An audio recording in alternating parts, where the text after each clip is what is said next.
Hi everyone, welcome to Code Tab Management. So today we will discuss about the Spring container. So what is the Spring container? So Spring container itself a programming in the Spring framework that manage the objects.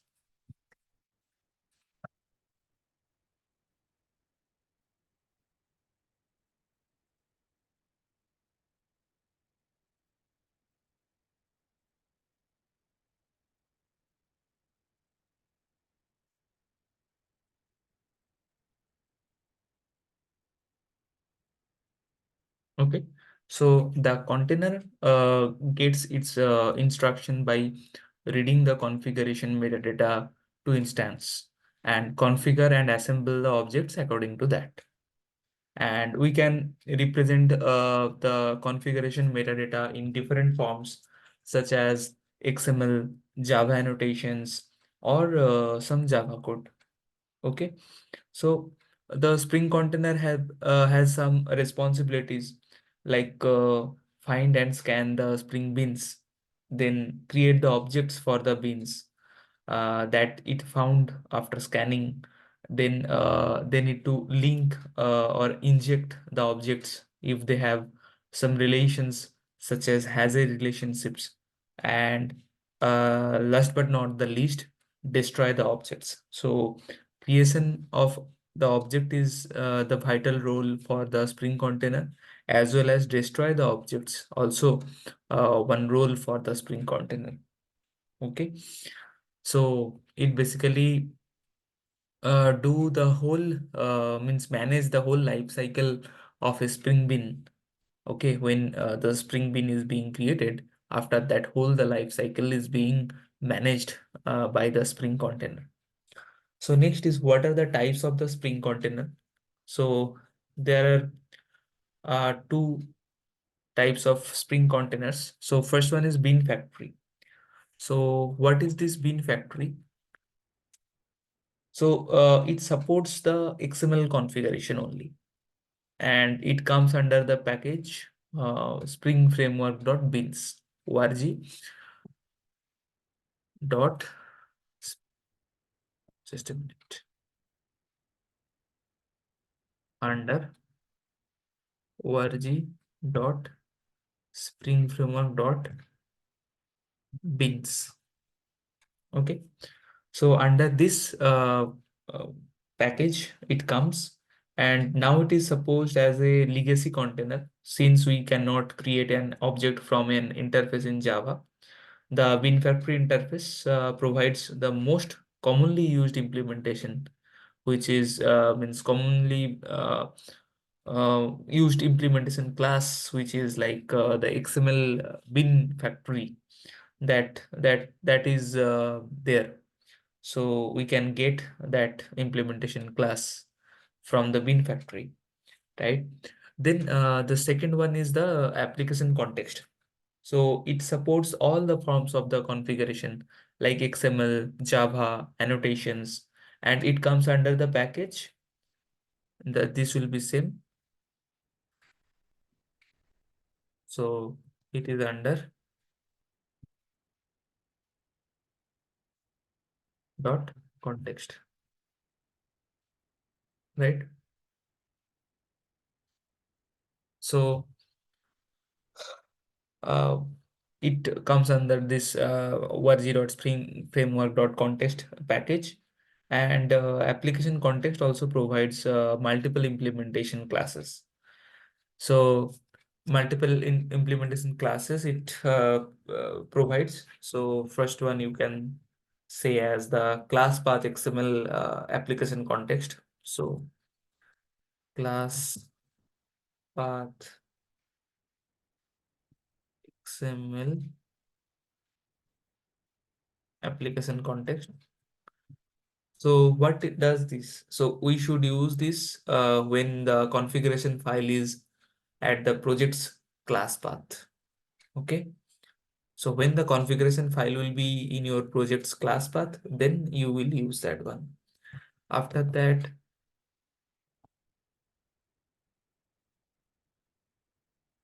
file system.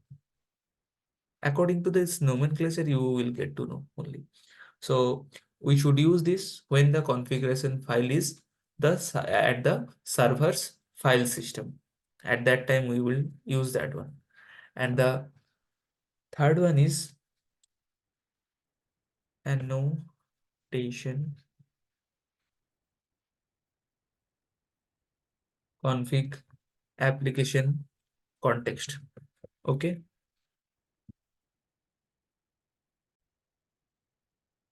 This annotation config application context we use when we are using the annotation based configuration.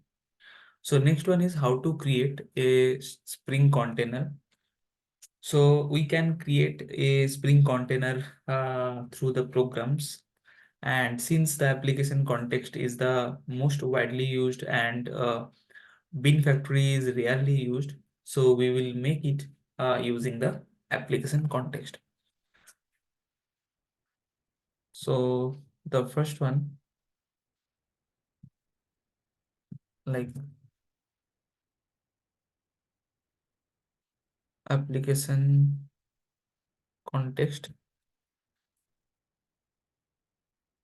then its object is text equals new. For the class path, I will use so the class path only, right? And here you can give the class path inside that one. So I'm giving the class path here like com, then put tab.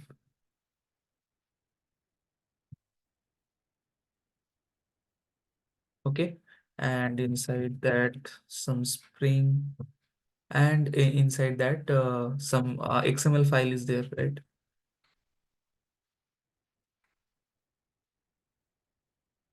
Okay. So here we are using the class path XML application context to create the container context and supplying the configuration file named as this config .xml. So here we have used the XML based configuration there, and then we will use the annotation config application context to create the container context and supplying the configuration class, uh, which will be some class name. I'm using that one. So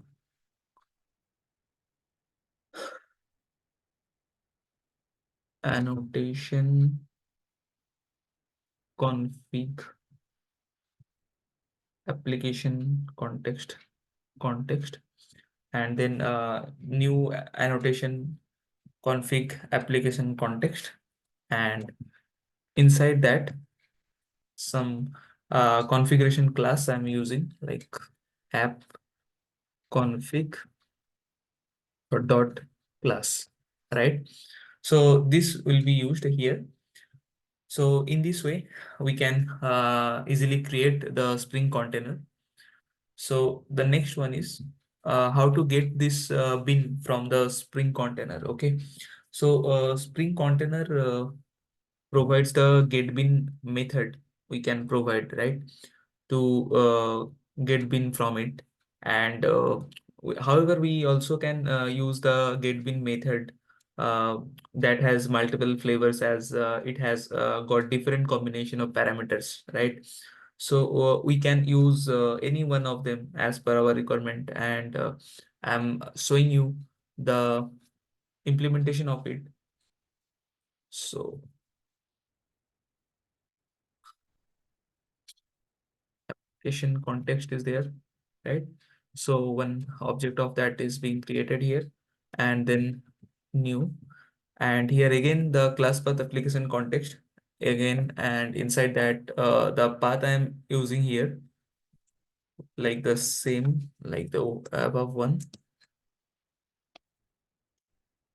Okay.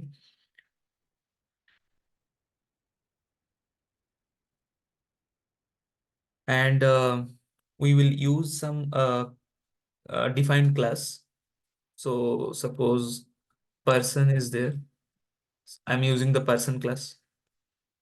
Then ctx dot that get bin, what I have told you, like this Spring container provides the get bin method to get bin from it.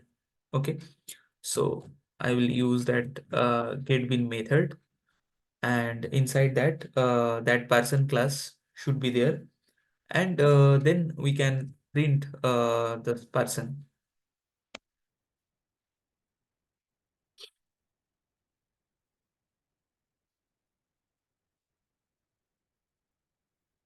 right? So in this way we basically can get the bin from the Spring container. Okay. Next one is so here what is the Spring Bean is there. So that Spring Bean is a class in Spring, so which follows the rules providing by the Spring container, and there are some rules for that. So class must be public. Okay, this is the first point. Then the second can be said as like the variables are recommended to be private. The method should be public, and then class should be under package, and it can be either under a base package or it's a sub package, right? So then we can provide any one of the two combinations, we can use the default constructor with the setter and getter methods, and also we can use the parameterized constructor as well. And also the class can extend or implement only those classes or interfaces which are part of the Spring Frameworks API, and we can identify the classes and interfaces from the Spring Framework API by finding their packages. Okay, so class also can override the three methods from object class, like toString method is there, hash code is there, right? And equals method is also there. So class can implement the serializable interface also, and class can use the core Java annotations, Spring Framework annotations.